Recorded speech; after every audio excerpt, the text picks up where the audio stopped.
بسم اللہ الرحمن الرحیم نحمدہ ونصلی علی رسولہ الکریم اما بعد۔ لاکھوں کروڑوں درود نبی کریم صلی اللہ علیہ وآلہ وسلم اور ان کی آل پر۔ السلام علیکم ورحمۃ اللہ وبرکاتہ۔ Defence and analysis T V کے معزز ناظرین، میں ہوں آپ کا ہوسٹ قاسم۔ امید ہے آپ سب خیریت کے ساتھ ہوں گے۔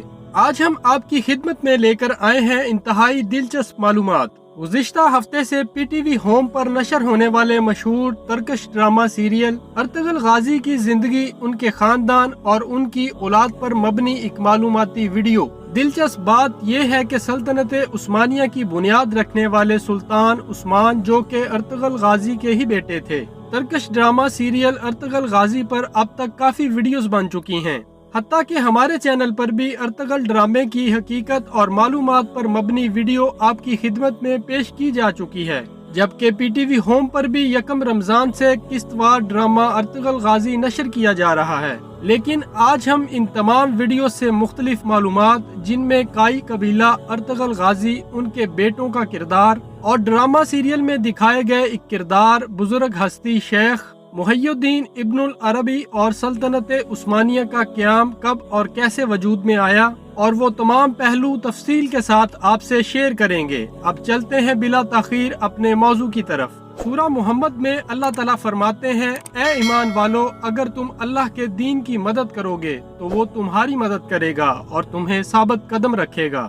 ارطغرل غازی سلطنت عثمانیہ کے بانی تھے۔ آپ کی پیدائش 1188 عیسوی میں ہوئی اور وفات 1280 عیسوی میں۔ کچھ کتابیں 1281 بھی بتاتی ہیں۔ آپ کے 3 بیٹے تھے، گوہر، شہریار اور عثمان، اور آپ کے اسی بیٹے عثمان نے 1291 یعنی اپنے والد ارطغرل غازی کی وفات کے 10 سال بعد سلطنت کی بنیاد رکھی۔ سلطنت عثمانیہ کا نام ارطغرل غازی کے بیٹے عثمان نے اپنے نام کی نسبت سے عثمانیہ رکھا، چونکہ سلطنت عثمانیہ کے حقیقی بانی ارطغرل غازی ہیں، اور انہوں نے اپنی زندگی میں ہی اس کی بنیاد رکھی اور مسلمانوں کی ایک ریاست کا خواب دیکھا تھا۔ سلطنت عثمانیہ نے ہی 1291 عیسوی سے لے کر 1924 عیسوی تک، یعنی کہ کم و بیش 600 سال ترک مسلمانوں اور مجاہدوں کی تلواروں نے امت مسلمہ کا دفاع کیا۔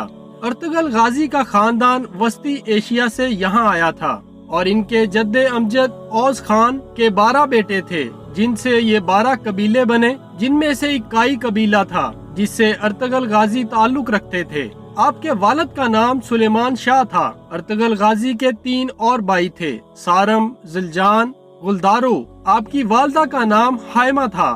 آپ کا قبیلہ سب سے پہلے وسط ایشیا یعنی سینٹرل ایشیا سے ایران، پھر ایران سے اناطولیہ آیا تھا، منگولوں کی یلغار سے بچنے کے لیے، جہاں سلطان علاء الدین، جو سلجوق سلطنت کے سلطان تھے، اور سلجوق کی یہ ترک سلطنت سلطان الپ ارسلان نے قائم کی تھی۔ 1071 عیسوی میں بیزنٹائن کو بیٹل آف مینزیکرٹ میں عبرتناک شکست دے کر سلجوق سلطنت قائم کی، اور سلطان الپ ارسلان تاریخ کی بہت بڑی شخصیت تھے، اور اسی سلطنت میں آگے جا کر سلطان علاء الدین سربراہ بنے تھے، اور سلطان علاء الدین کے سائے تلے ہی اوغوز خان کے 12 بیٹوں پر مشتمل 12 قبیلے رہتے تھے۔ اوس خان کے ان 12 قبیلوں میں سے کائی قبیلے کے سربراہ سلیمان شاہ، جو کہ ارطغرل غازی کے والد تھے، ان کے والد سلیمان شاہ کی وفات کے بعد کائی قبیلے کے سربراہ ارطغرل غازی بنے۔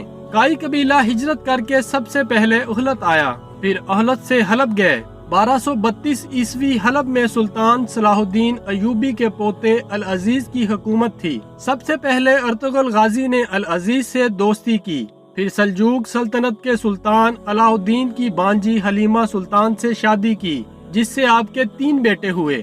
آپ نے ایوبیوں یعنی حضرت صلاح الدین ایوبی کے پوتے العزیز کی سلطنت اور سلجوق قبیلے کے سلطان علاء الدین کی دوستی کروائی، اور پھر پوری طاقت کے ساتھ صلیبیوں کے ایک مضبوط قلعے کو فتح کیا، جو حلب کے قریب تھا۔ اس کے بعد ارطغرل غازی سلجوق سلطنت کے سلطان علاء الدین کے بہت قریب ہو گئے۔ اس کے بعد منگولوں کی یلغار قریب ہوئی تو ارطغرل غازی نے منگولوں کے ایک اہم لیڈر نویان کو شکست دی۔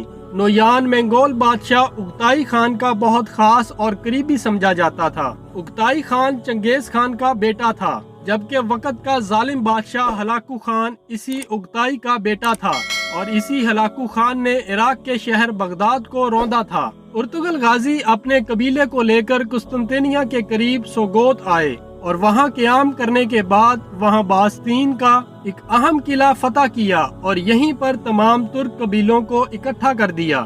سلجوق قبیلے کے سلطان الہ الدین کی وفات کے بعد ارطغرل غازی سلجوق ریاست کے سلطان بن گئے۔ سلطان الہ الدین کی نسل سے سلطان محمد فاتح رحمت اللہ علیہ تھے، جنہوں نے 1453 عیسوی میں قسطنطنیہ فتح کیا تھا۔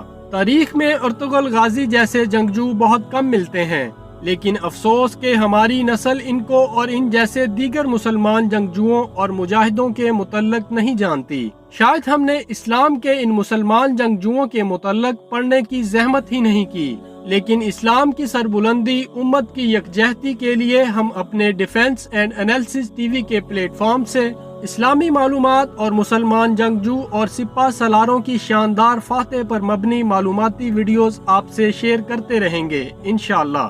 اسلام میں جتنے جنگجو گزرے ہیں سب نے اسلام کے لیے کچھ نہ کچھ کیا ہے، اور ان کا ایک روحانی پہلو ضرور ہوتا ہے، یعنی ان کے پیچھے ضرور کوئی نہ کوئی روحانی شخصیت یعنی ولی اللہ ہوتی ہے۔ تاریخ اٹھا لیں، اسلام کے آغاز سے لے کر اب تک آج بھی اگر کوئی اسلام کے لیے یا امت مسلمہ کے لیے کوئی ڈیوٹی کر رہا ہے تو ان کا کوئی نہ کوئی روحانی پہلو ضرور ہوگا۔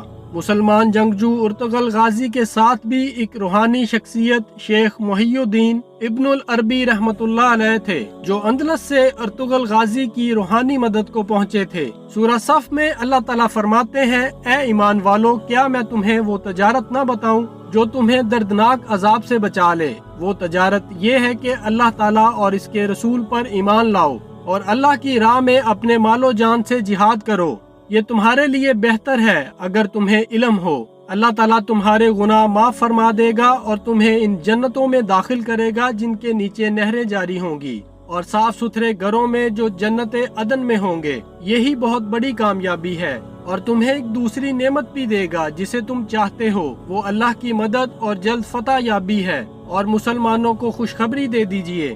اللہ پاک ارطغرل غازی کے درجات بلند فرمائے اور تمام امت مسلمہ کو یکجا ہونے، اخوت اور بھائی چارے سے رہنے کی توفیق عطا فرمائے۔